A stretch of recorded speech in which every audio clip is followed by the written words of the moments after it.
El mensaje de la palabra hoy se encierra en el título que les voy a compartir a continuación. ¿Dónde pasaré la eternidad? Es una pregunta que es mucho más que el título de una predicación, de un mensaje. Es una pregunta que cada uno de nosotros en algún momento de nuestra vida nos vamos a hacer. ¿Saben por qué? En la sabiduría de Salomón dada por Dios, él encierra en Eclesiastés, creo que en el capítulo 3, estoy apelando a la memoria, él encierra esta frase: Dios puso eternidad en el corazón de los hombres. ¿Saben lo que quiere decir eso? Que cuando nosotros nacemos con un sentido de eternidad. Y vamos a estar nosotros buscando la respuesta al más allá y a lo que viene después a lo largo de nuestra vida. Si no la tenemos, no las vamos a hacer. ¿Dónde pasaré la eternidad? Es una pregunta importante que todos nos hacemos y que me encantaría que muchos en este lugar ya tengan la respuesta a esa pregunta, pero si no, la voy a afirmar para los que creen tenerla y la voy a responder para los que todavía se la están preguntando. Vamos a leer en un pasaje de la Biblia que yo estaba haciendo, le decía al primer grupo de hermanos que vino en la mañana y se los digo a ustedes también. Yo hice un inventario mental, no fui a la computadora y no busqué el registro de mis enseñanzas en los años de iglesia que llevamos. Pero en mi registro mental, a lo mejor estoy equivocado, yo creo que nunca he predicado de este pasaje frente a ustedes. ¿Por qué? No sé. Pero la verdad que sí lo había hecho antes, lo hice en mi país, lo hice en otros lugares y aquí no. Y me pregunto, ¿por qué a la iglesia nunca le prediqué acerca de esto? No sé si fue propósito de Dios o que el diablo me tenía entretenido, no sé. Lo cierto es que llegó el día y les voy a hablar de un pasaje que a mí me fascina. Porque Jesús maneja de una manera controversial una serie de criterios con respecto a la eternidad y nos deja un poco confundidos a propósito para que lleguemos a hacernos preguntas importantes acerca de la eternidad y de mi lugar en ella. Y hablo de Lucas capítulo 16, es el pasaje hoy, versículos 19 hasta el 31. Algunos a esta historia la llaman una parábola y le voy a decir algo, no creo que sea una parábola. Coincido con algunos que dicen, esta no es una parábola, es una historia. ¿Cuál es la diferencia? Una parábola es una historia creada, ficticia, personajes ficticios y situaciones reales, pero que no necesariamente existieron o sucedieron. Jesús usaba lo cotidiano y lo que todo el tiempo pasaba para contar historias. Y a través de esas historias cotidianas, humanas, de todos los días, darnos una enseñanza espiritual. Y tienes ejemplos. Si lees el capítulo 13 de Mateo, son las parábolas del reino. Y vas a encontrar muchas parábolas.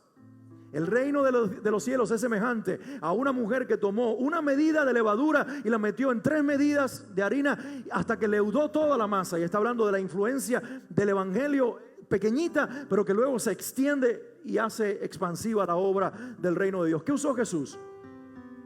Un panadero usando los elementos para hacer el pan como si fuese la obra del Espíritu Santo en los corazones de la gente, en la humanidad, y el reino de Dios expresado en el evangelio a través de la levadura, inflamando la creación con el poder del evangelio.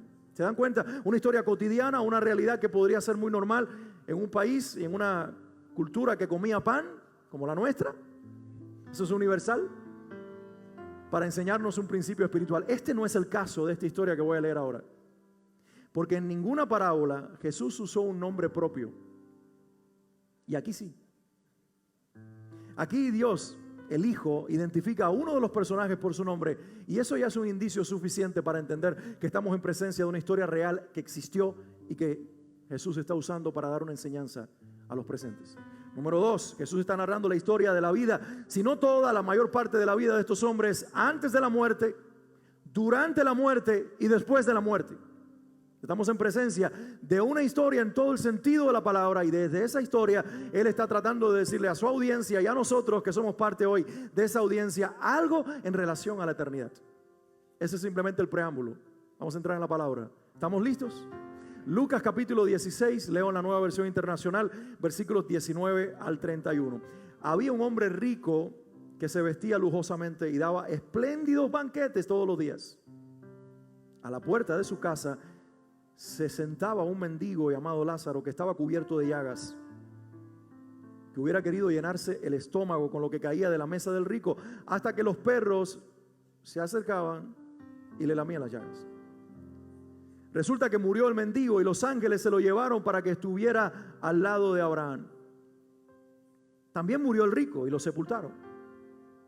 En el infierno, en medio de sus tormentos, el rico levantó los ojos Y vio de lejos a Abraham y a Lázaro junto a él. Así que alzó la voz y lo llamó: Padre Abraham, ten compasión de mí, manda a Lázaro que moje la punta del dedo en agua y me refresque la lengua, porque estoy sufriendo mucho en este fuego. Pero Abraham le contestó: Hijo, recuerda que durante tu vida te fue muy bien, mientras que a Lázaro le fue muy mal, pero ahora a él le toca recibir consuelo aquí y a ti sufrir terriblemente. Además de eso, hay un gran abismo entre nosotros y ustedes, de modo que los que quieren pasar de aquí para allá no pueden, ni tampoco pueden de allá para acá. Él respondió: Entonces te ruego, Padre, que mandes a Lázaro a la casa de mi padre, para que advierta a mis 5 hermanos y no vengan ellos también a este lugar de tormento. Pero Abraham le contestó: Ya tienen a Moisés y a los profetas, que les hagan caso a ellos. No les harán caso, padre Abraham, replicó el rico.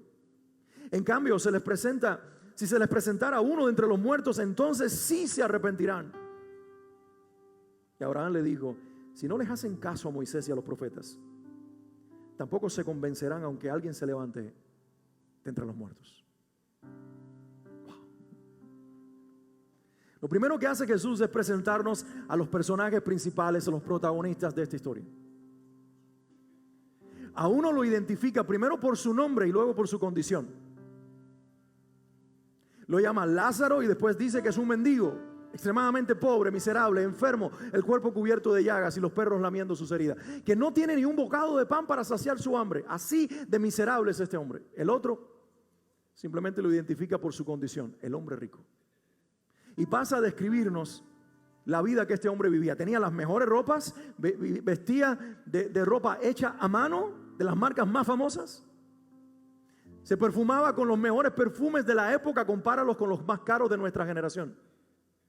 Tenía la mejor oportunidad de vida, a tal punto, miren, en los días de Jesús, el que hacía un banquete en ciertas fechas especiales era rico.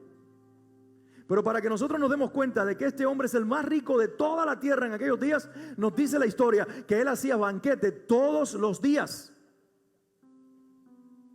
Si era un contemporáneo de Jesús, por esta descripción, rápidamente supieron quién se había muerto y tenía esta característica. Porque es imposible que alguien superara a este hombre. Hacía banquete todos los días. Ya que vivimos en un mundo que todos los días compiten la gente en ser millonarios. Yo no sé si están en una competencia o aquellos que están diciéndonos quién es el más millonario, pero he estado leyendo noticias en esta semana de que Jeff Bezos, el de Amazon, quedó en segundo lugar. Elon Musk y todos estos millonarios, porque era un francés que tiene el retailer store y todas estas cosas, se volvió el hombre más rico en las últimas semanas. Hay como una competencia y unos a otros se sacan la lengua diciendo: tengo más que tú. Y todos nos sacan la lengua a nosotros, porque definitivamente tienen más que nosotros. Tal es así que juegan con nosotros y hacen comentarios y suben Twitter, y la gente invierte y pierde por simplemente un Twitter de Elon Musk. El mundo de los ricos y los pobres ha sido realidad siempre. Y esta es la historia que estamos delante de nosotros presenciando. Estos son los dos protagonistas, expresan, debo decir, al extremo de la pobreza y al extremo de la riqueza, y ahí están ellos dos. Ahora, se dieron cuenta de que a pesar de que los dos viven en extremos separados, en un momento determinado pareciera que justo en el mismo instante viven la misma experiencia. ¿Se dieron cuenta? Dice Lucas 16:22. Resulta que murió el mendigo. Y al final del versículo dice: también murió el rico. Cuando yo era niño, los muchachos del barrio veníamos de jugar básquetbol. Ya era un adolescente, 14, 13 años. Y yo recuerdo que Daniel, el hijo de mi pastor, mi amigo, siempre se divertía mucho. Y él siempre que veía que ese amigo de mi papá, cuando mi papá era un niño, que ahora era un borrachito, ese amigo, no mi papá. Pero él siempre identificaba a mi papá desde la niñez y llegaba, y mi padre fue el último de 7 hermanos y el único varón. Porque mi abuelo se empeñó en tener un hijo varón, y cada vez que le atinaba, cada vez que le intentaba, era una mujer y una mujer y una mujer. Tuvo 7 mujeres, una murió, quedaron 6 vivas, y en el 8º intento salió mi papá. Así que lo cogieron en peso y a alguien se le ocurrió decir: este es el macho de Padilla. En Cuba los machos son los cerdos y las personas, los varones. Así que mi papá, nadie lo conoce por su nombre. Todos le dicen macho. Y este lo conoce de la niñez. Mi papá en el ambiente de trabajo tenía un nombre y la gente lo llamaba por su apellido, Padilla. Pero llegaba este que lo conocía de la niñez y le decía macho, y para colmo le ponía un calificativo, macho kilo. No sé de dónde salió eso. Nosotros nos divertíamos porque llegó el borrachito y ponía el asunto divertido. Y entonces él tenía un poema y mi amigo Daniel siempre le decía: no te vayas, no te vayas, dinos el poema. Yo no me acuerdo de todo el poema, pero me recuerdo de cómo comenzaba y decía: por eso me gusta Dios, porque levanta parejo. Y ahí empezaba su poema. Pero sabes que en medio de su efecto de la bebida, de todo aquello que nosotros sin querer nos estábamos riendo de él o queriendo, ese hombre estaba diciendo una verdad: que no importa cómo vivamos, a menos que Cristo venga antes, todos nos vamos a morir. Y es más, aunque Cristo apareciera ahora y transformara y glorificara a los que somos de Él, unos y otros, suyos o no suyos, compareceremos ante el tribunal de Cristo y todos veremos a Dios cara a cara, nos guste o no nos guste. Y salvo ese momento histórico excepcional que va a ocurrir al final de los tiempos, todos, si eso no ocurre en nuestra generación, todos moriremos.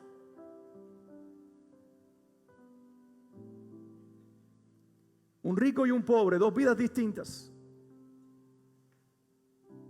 pero la muerte como una garantía para los dos. Voy a detenerme aquí un momentito y les voy a pedir a ustedes que borren todo lo que he dicho hasta ahora.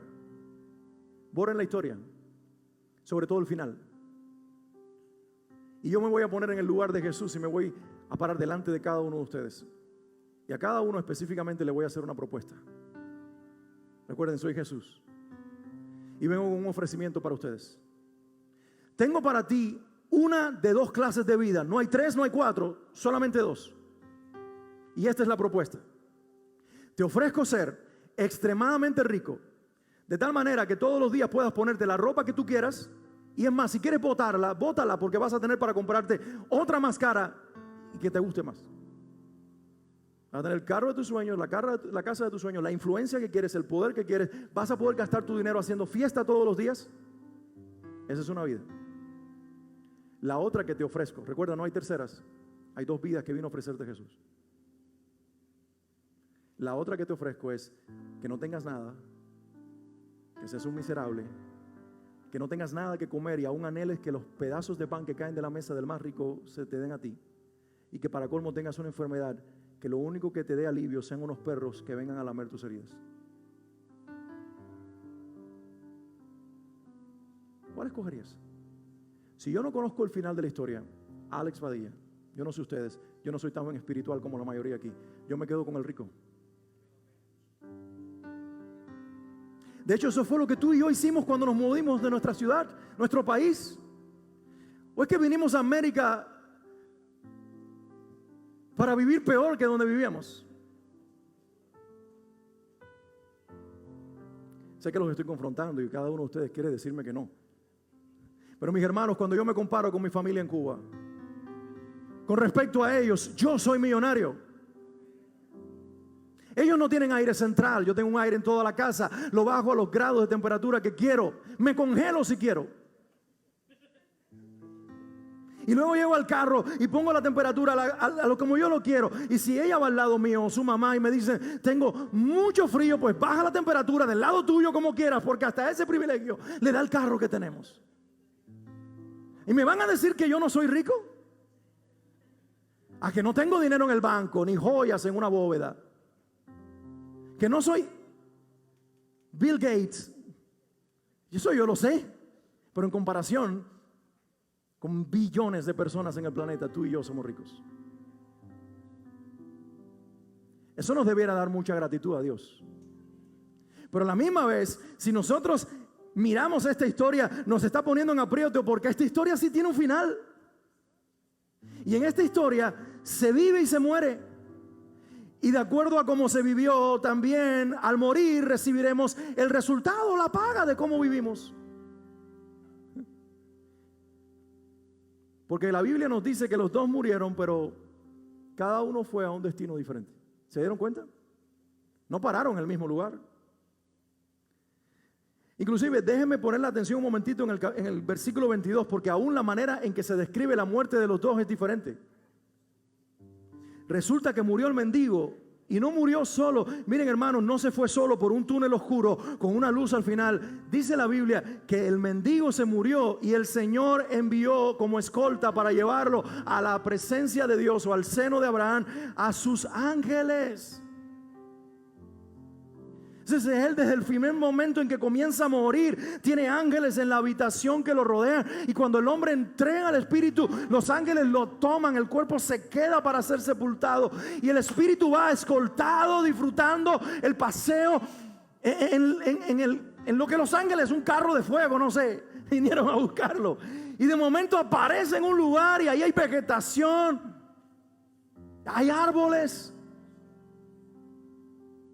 hay flores que tú no te puedes imaginar. Hay una brisa que cuando corre tú dices, wow, este lugar es espectacular. Hay como si fuera un sol resplandeciente. ¿Y cómo tú puedes describirlo? Porque yo estuve ahí. Cuando en el año 2011 me quedé muerto en Puerto Rico. Y yo decía, cuando oía los gritos de mi familia, dale, ya yo estaba volviendo en sí, decía, ¿qué les pasa si yo estoy en un lugar espectacular? No vi a nadie, pero donde yo estaba era para quedarse. ¿Imaginas llegar ahí? Sobre todo llegar a donde tú nunca soñaste.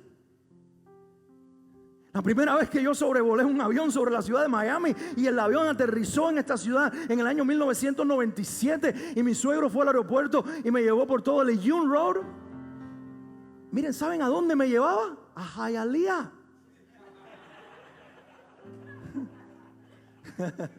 Pero cuando yo iba camino a Hialeah, yo iba entrando al cielo. Y yo iba viendo Ray Pizza y Pizza Hut y Domino's Pizza. Y McDonald's y Burger King. Y yo decía, Dios mío, este es el cielo, yo lo soñé así.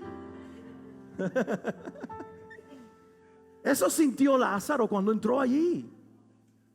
Eso mismo. Pero miren lo que dice con respecto al otro. También murió el rico. Y Jesús, guardando la dignidad, no dice el nombre del rico, tampoco describe quiénes vinieron a buscarlo. Él solamente dice, también murió el rico y lo sepultaron. Te pregunto, ¿qué es lo que sepultan? El cuerpo. Se limitó a hablar del cuerpo y no del alma. Él habló del alma de Lázaro llevada por los ángeles y no habló del cuerpo. Pero aquí habla del cuerpo del rico y no del alma, porque evidentemente quienes lo vinieron a buscar no eran ángeles para llevarlo al seno de Abraham. Evidentemente eran ángeles pero caídos, llamados demonios, para llevarlos a un lugar de tormento. Cuando yo leo esta realidad y me pregunto, ¿por qué la iglesia no hablamos de esta verdad si Jesús habló más del infierno que del dinero? Hubo dos temas que fueron recurrentes para Jesús: la eternidad, hablando del cielo y el infierno, y su segunda venida. Y nosotros hablamos más de dinero, de familia y de temas de este lado del sol. Y hemos cambiado la prioridad cuando Jesús dijo, quiero que se interesen más en lo que viene, en mi venida y también en el destino de los hombres, porque yo cuando leo esto me veo en una encrucijada. Yo tengo seguridad eterna, pero hay gente a mi alrededor que no la tiene. Y por lo tanto, cuando yo sé que si no saben lo que yo sé y no creen en quien yo he creído, ellos terminarán en un lugar donde yo no quiero que estén. Por lo tanto, me llena de valor esto para decirle a las personas, ¿sabes qué? La muerte es para todos, pero el destino puede ser cambiado por una decisión presente que marque a dónde tú irás.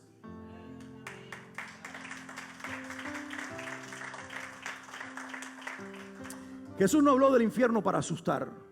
No habló del infierno como para reírse en nuestra cara y decir, los voy a enviar allí y me voy a gozar en que se queme. No, Él como uno que conoce el destino de la humanidad, a dónde podemos ir y a dónde definitivamente estamos marcados para terminar, a menos que cambiemos la historia con una decisión de fe. Él está suplicándole a la audiencia, usando esta historia de un destino marcado de dos hombres, para que alguien en ese lugar entienda, abra los ojos y diga, yo no quiero el lugar donde terminó el rico, yo quiero el lugar donde terminó el mendigo. Miren la descripción del infierno. La vas a poder encontrar en los versículos 24, 25, 26, 27 y 28. Del 24 al 28. Es un fuego que atormenta. Dice, y estando en el infierno, en medio de sus tormentos,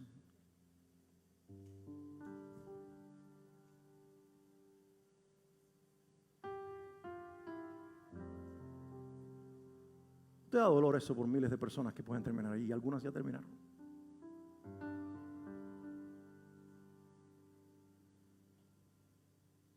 No nos hace responsables eso de evitar que alguien vaya a ese lugar. Yo no puedo evitar que vayan, pero sí suplicarles que no lo hagan.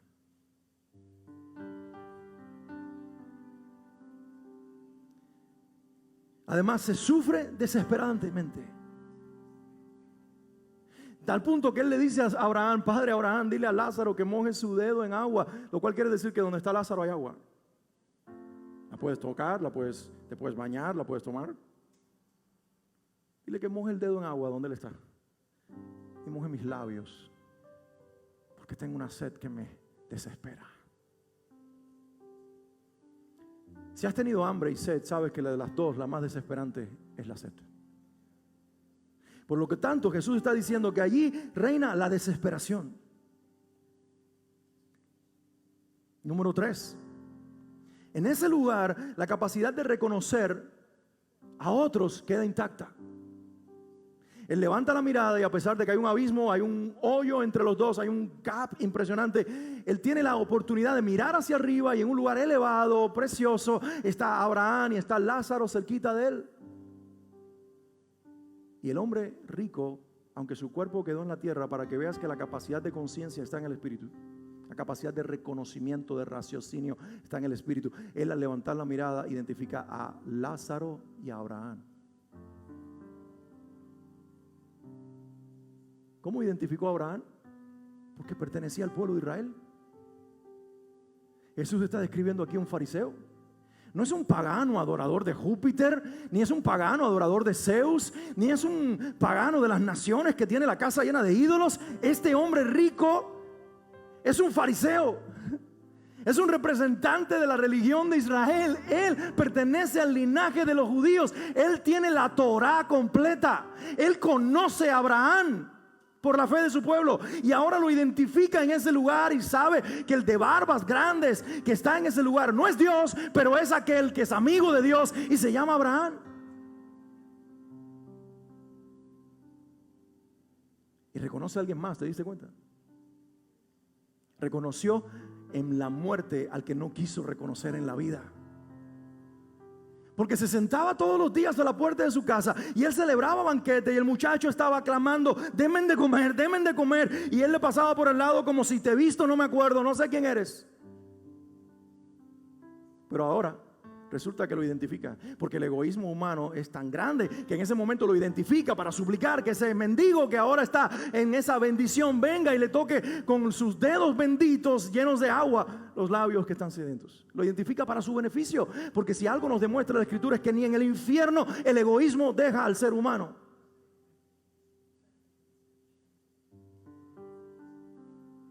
Y además nos enseña que allí en ese lugar la conciencia acerca de esta realidad tampoco se pierde.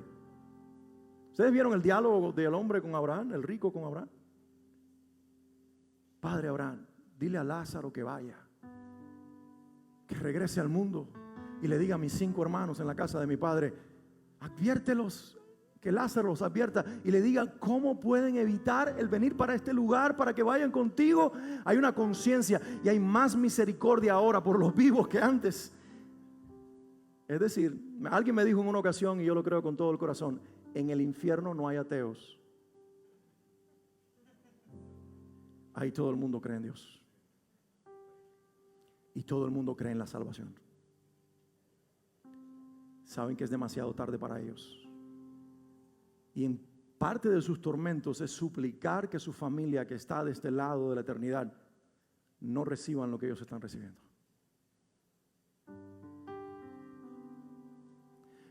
Cuando yo era niño en Cuba, la noche del sábado ponían 2 películas. La primera película era aceptable para los niños hasta cierto punto. aventuras, espionaje, policíacos. Había tiros y había presos y había delincuentes, pero era aceptable. La segunda película no me la dejaban ver. Era de terror. Eran psicópatas que secuestraban y asesinaban a las personas. Así que mis padres me decían, no es apta para menores. Para ellos sí, pero para mí no. Yo me iba a mi habitación y así entre la rendija de la puerta, yo hacía como que estaba roncando. Si sentía que los pasos de ellos se acercaban, me tiraba a mi cama, me ponía una colcha encima. Estaba dormido. Después venía y veía la película. Y las escenas de terror que yo veía en esa película me generaron unos temores de niño impresionantes. Y pareciera ser que eso es lo que Jesús pretende en esta historia. El Hijo de Dios aterrorizarnos a nosotros con el destino eterno. No. Juan capítulo 3 versículo 17 dice que Él no vino para condenar al mundo, sino para salvar al mundo. Él aquí en este momento no está tratando de aterrorizarnos por lo que viene y lo que es posible que nos suceda, sino que está tratando de advertirnos y de decirnos, dándonos esperanza, que mientras hay vida, hay esperanza. Y mientras hay vida podemos cambiar el destino de nuestra eternidad si nosotros ahora tomamos la decisión correcta. Así que tenemos que llegar a hacer un análisis de lo que estamos viendo. ¿Cuál es la razón del destino de cada hombre en esta historia? ¿Y cuál va a ser la razón del destino de la humanidad en cualquier historia? Porque Jesús está diciendo, no hay tres destinos. No hay tres destinos. Hay dos. Pues la presencia de Dios, descrita como el seno de Abraham aquí, pues el infierno, donde reina el caos, el tormento y la desesperación. Dos. Y se puede cambiar. Debo decirles esto. La Biblia dice, Juan capítulo 3 también, de que ya nosotros fuimos condenados. ¿Sabes cuándo? Cuando naciste. Es decir, alguien me dijo en una ocasión, si tú dices que Dios es bueno, ¿cómo tu Dios es tan bueno? ¿Cómo un Dios tan bueno puede mandar gente al infierno? Una buena pregunta, ¿verdad? Válida. Esta es la respuesta. No se trata de que un Dios tan bueno mande gente al infierno. Se trata de que un Dios tan justo que tiene que juzgar a todos los pecadores le permita a algunos ir al cielo con Él. ¿Será que se hizo injusto? Sí. Se encarnó, se metió en nuestro lugar, se hizo como nosotros. Y luego que se hizo como nosotros, murió por nosotros. Para que al creer en Él, nosotros podamos estar donde Él está por la eternidad y ser todo lo que Él es y tener todo lo que Él tiene. El destino de todos los hombres es el infierno. El que algunos pasemos la eternidad con Dios es un acto de gracia que Él está ofreciendo a la humanidad para todo el que cree. Y no lo vemos en esta historia porque el hombre le dice, dile a Lázaro que vaya y le diga a mis hermanos cómo evitar este lugar. Y Jesús dice,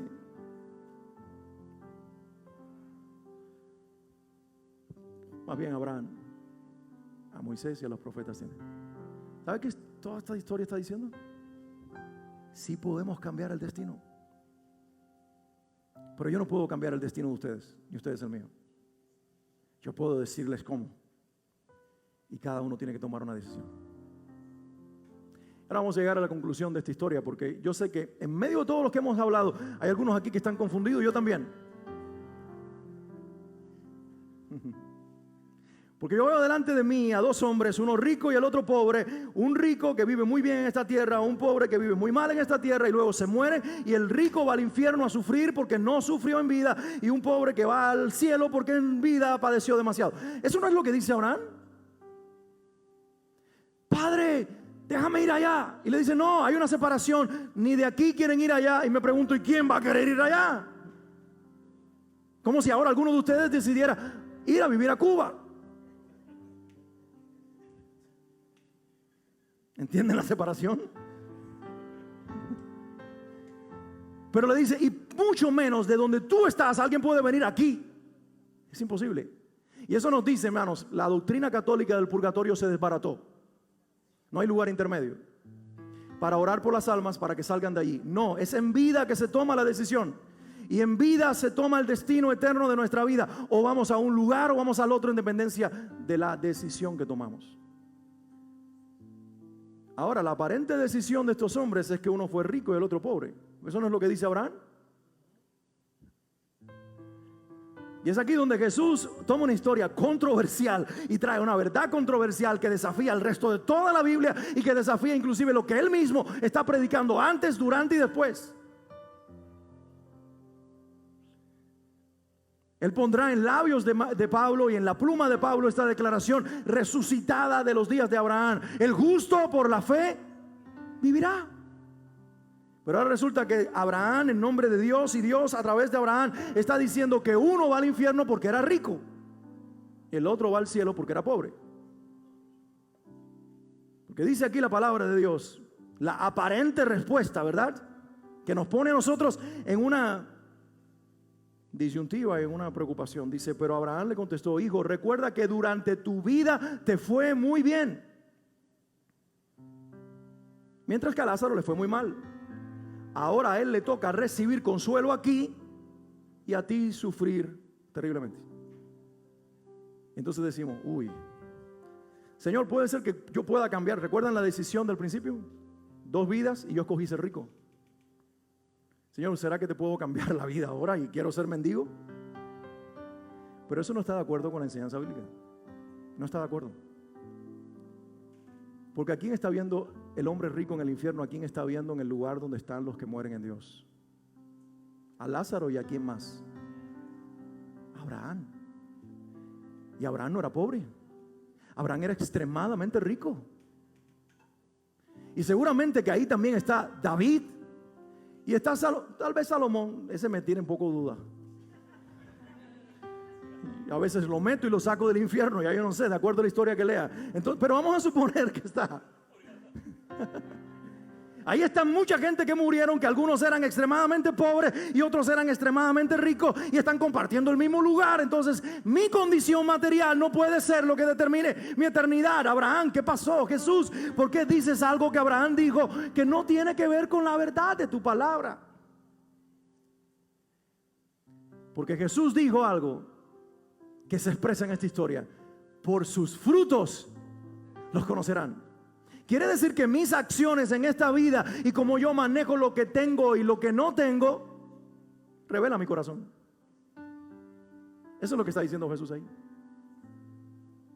Porque si miramos la vida del pobre y la contrarrestamos o confrontamos con el Salmo 37:25, el Salmo 37:27 creo que es, dice esto: joven fui, envejecido, no he visto un justo desamparado, ni su descendencia que mendigue pan. Y resulta que aquí hay un justo mendigando pan. Eso es una contradicción bíblica. ¿O no lo es?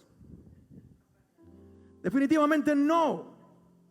En algún momento de la historia de este hombre mendigo se encontró con su Señor, o simplemente nunca lo dejó de tener. Esta es una historia extrema, que si es de los días de la deportación, los judíos eran extremadamente pobres en Babilonia y en los reinos de Medio Persia.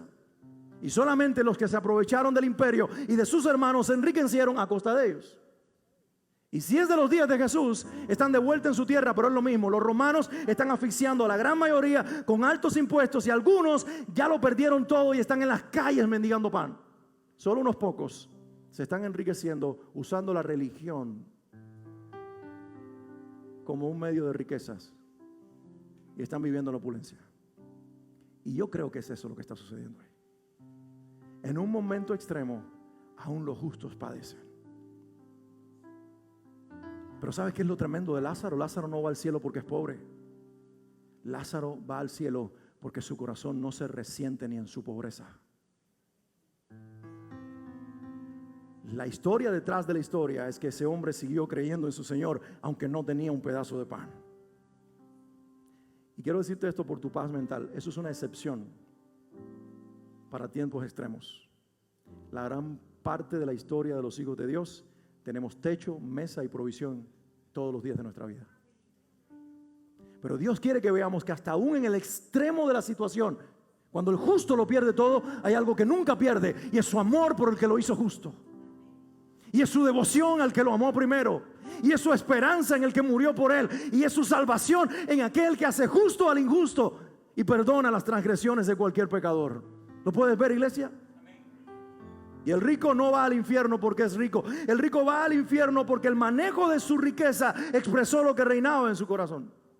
Porque Abraham, insisto, fue extremadamente rico. Pero si un hombre es capaz de entregar lo más grande que tiene, el único hijo que no ha tenido, lo pone en un altar y se lo sacrifica a Dios, ¿qué serán las riquezas para este hombre que entregó lo más grande? Para este hombre las riquezas no son más que un vehículo para glorificar a Dios.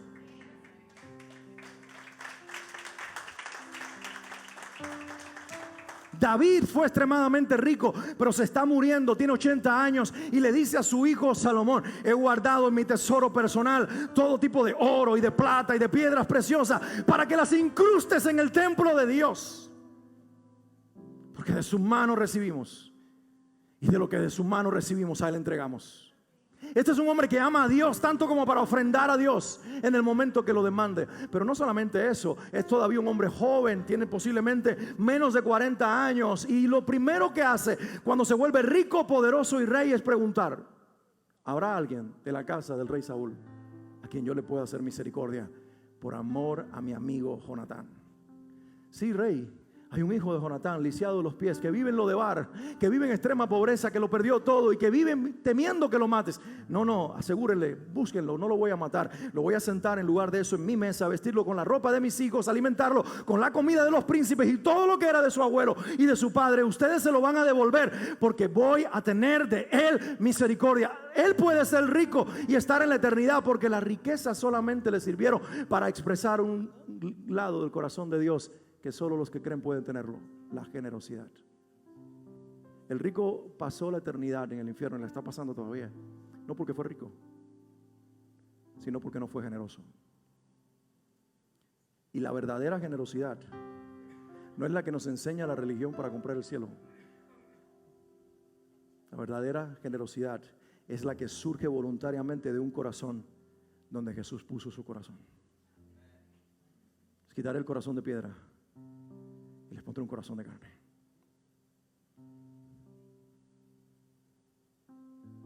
Y ustedes comenzarán a sentir lo que yo siento y a amar lo que yo amo y a dar lo que yo entrego. Pero quiero que me diga alguien en este lugar cuál es la mayor expresión de amor. Está en la Biblia.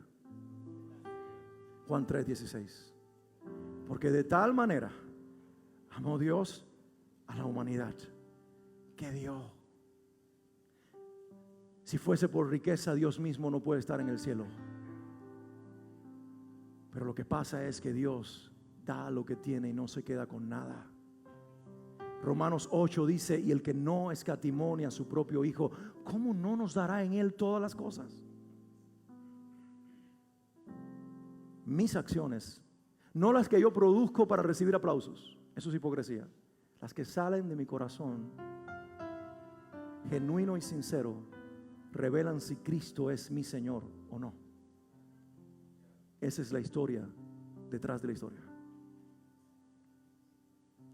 Y entonces hay un diálogo final. ¿Recuerdan? El rico le dice: envía a Lázaro que vaya a donde están mis hermanos y les diga. No, a Moisés y a los profetas tienen, que a ellos los escuchen. ¿No ven ustedes la clave en esos versículos? En ese versículo lo leemos. Abraham le dijo, esto es absoluto y definitorio: si no les hacen caso a Moisés y a los profetas, tampoco se convencerán, aunque alguien se levante de entre los muertos. Siempre nosotros queriendo algo sobrenatural. Oh, un muerto, un espíritu. Casper. Si se te apareció un fantasma, reprende lo que es un demonio. Los muertos no se levantan del lugar en el que están. Perdóname porque algunos sentimentalmente dicen: viva mi papá, viva mi mamá. A menos que sea una visión del cielo donde están. Eso es diferente. Pero tenerlo aquí, hablar contigo, se sienta, come, comemos, le dejé un café allí porque es lo que le gusta, eso son mentiras del diablo. Perdóneme que esté desbaratando algo que representa mucho sentimentalismo y tiene sentimiento para algunos, pero no es la verdad. Yo tengo que hablarles la verdad. Los muertos no se aparecen. Los que se manifiestan con apariencia de un ser querido son demonios, para engañarlo, para que rindamos culto a los demonios. Lázaro no puede ir, ya está resuelto. Pero aquí está la solución. Si le hacen caso a Moisés y a los profetas, las escrituras del Antiguo Testamento, tampoco se convencerán aunque alguien se levante entre los muertos. Aquí está la solución, ¿la pueden ver? Aquí está la clave para ir a la eternidad. Si le hacen caso a Moisés y a los profetas, lo tenemos resuelto. Hagámonos judíos todos nosotros. La ley, Moisés y los profetas. Eso es lo que está diciendo, ¿no? Jesús dijo: ustedes creen que las escrituras contienen la vida eterna, escudriñanlas, porque ellas dan testimonio de mí. ¿Saben lo que está diciendo Jesús escondido a través de las palabras de Abraham en este pasaje? Si de verdad ellos prestan atención a Moisés y a los profetas, no se van a encontrar con parámetros humanos ni con leyes divinas, sino con el Hijo de Dios, el Salvador del mundo.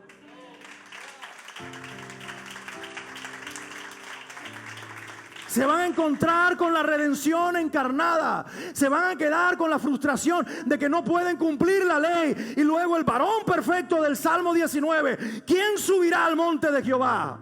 El de manos limpias y corazón puro, el que no dio su palabra al engaño. Él es el que puede subir. Y Él subió. Y en Él subimos nosotros. Esa es la ley y los profetas. No son leyes, no son mandamientos, no son parámetros de hombres ni de Dios. Es Cristo llevándonos al Padre. Y luego Él manda a sus ángeles para que nos escolten y podamos estar donde Él está. Dios no tiene problema con que seas rico, ni con que yo sea rico. ¿Alguna probadita ya nos ha dado? El asunto está en que las riquezas nos posean y que nuestro corazón pertenezca a otro Dios, que no es el Dios verdadero. Que nos endurezcamos y seamos insensibles a las necesidades alrededor nuestro. Y no hay evidencia de la generosidad de Jesús en nosotros. Porque si no hay evidencia de esa generosidad, es que Jesús no ha resucitado en nuestros corazones. Y Dios tiene esperanza para los ricos, para los pobres. Por eso Jesús está contando esta historia, para que si alguien se ve en algún extremo del espectro de la humanidad, de la vida, pueda decir: Señor, yo soy rico y te necesito, yo soy pobre y te necesito. Y todos, sin diferencia alguna, nos volvamos pobres en espíritu y nos rindamos al Salvador y le confesemos como nuestro Señor. ¿Dónde pasaré la eternidad? Nací para pasarla en el infierno, pero mi Salvador vino y murió en mi lugar.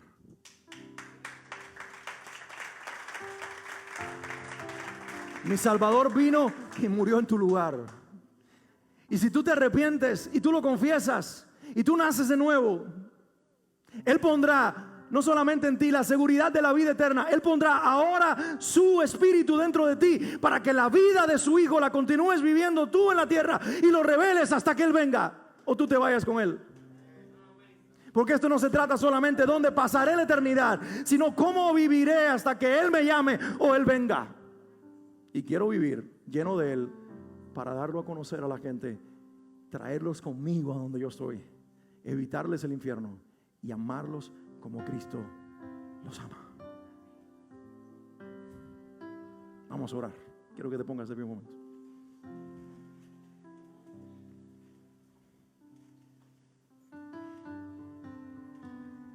Señor Jesús, gracias.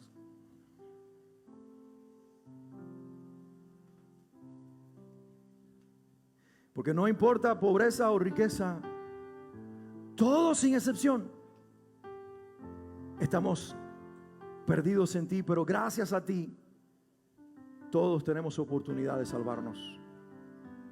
Gracias porque nuestro destino debería ser el infierno y ahora es el cielo. Y no es porque ninguno de nosotros seamos buenos, sino porque el bueno se encarnó.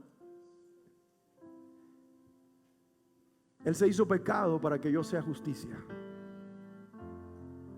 Él se separó de ti, Padre, para que yo sea uno contigo. Él dejó su casa para que ahora su casa sea mi casa. Y yo quiero en la tierra, Señor, estar lleno de Él para expresar lo que Él expresa y no quedarme con nada, sino entregarlo todo.